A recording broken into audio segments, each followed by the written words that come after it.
Paramashivoham. Om Nithyananda Paramashivoham. Om Nithyananda Paramashivoham. Om Nithyananda Paramashivoham. Om Nithyananda Paramashivoham. Om Nithyananda Paramashivoham. Om Nithyananda.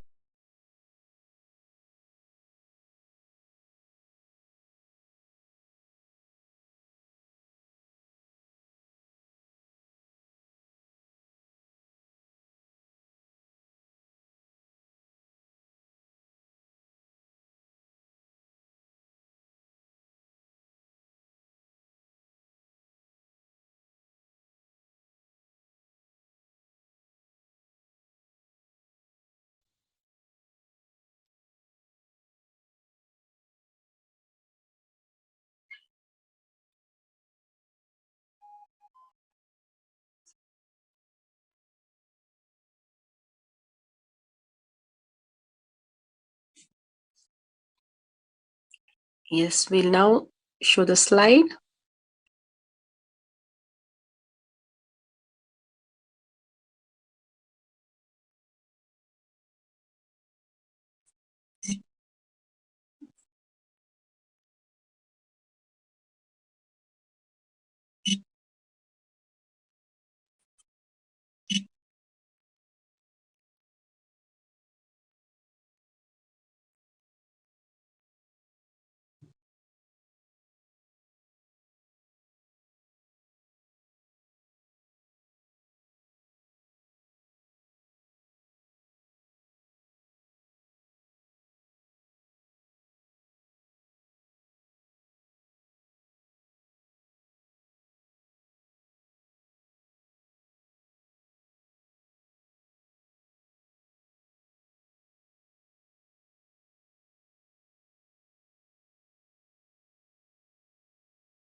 Nithyananda Paramashivoham.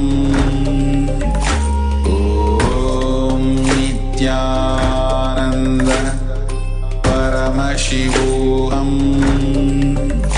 Om Nithyananda Paramashivoham. Om Nithyananda Paramashivoham. Om Nithyananda Paramashivoham. Om Nithyananda Paramashivoham. Om Nithyananda Paramashivoham. Om Nithyananda Paramashivoham. Om Nithyananda Paramashivoham. Om Nithyananda Paramashivoham. Om Nithyananda Paramashivoham. Om Nithyananda Paramashivoham. Om Nithyananda Paramashivoham. Om Nithyananda Paramashivoham. Om Nithyananda Paramashivoham. Sorry for the technical glitch. This is the first round where the translation goes.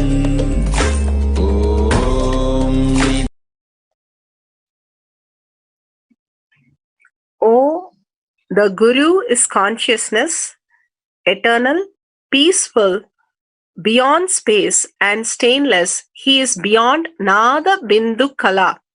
I bow down to that Guru. So beautifully, here it says, we'll go to the second sutra, which we are going to download. We'll go to the next slide.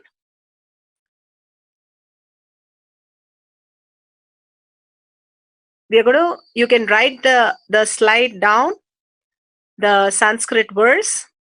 We're going to have 10 minutes of deep connecting to Bhagavan and having the will persistence. Whatever you see as your translation, whatever Bhagavan reveals, just pen it down. And simply you will see that Bhagavan has revealed the essence, the thought current, and the words from the sutra for you. We are going to have oneness capsule for 10 minutes now, and we're going to chant the Mahavakya intensely again and download whatever Bhagavan shows in this, pen down the whatever gets revealed and take a timestamp picture of that. And at the end of the 10 minutes, we'll again verify what Bhagavan has revealed. So let's start the next cycle. The chanting Om Nithyananda Paramashivoham. Yes, you can note down the details. And we're going to start the next cycle for another 10 minutes. Deeply connect to Bhagavan in oneness. Complete, absolute unclutching from the patterns which are dead. Have only the will persistent. See yourself manifesting these powers. And simply you will make it very easy for yourself translating any of these verses. You'll get the thought current, you'll get the context, you'll get the words simply by connecting. Let's start the second cycle. Chanting Om Nithyananda Paramashivoham.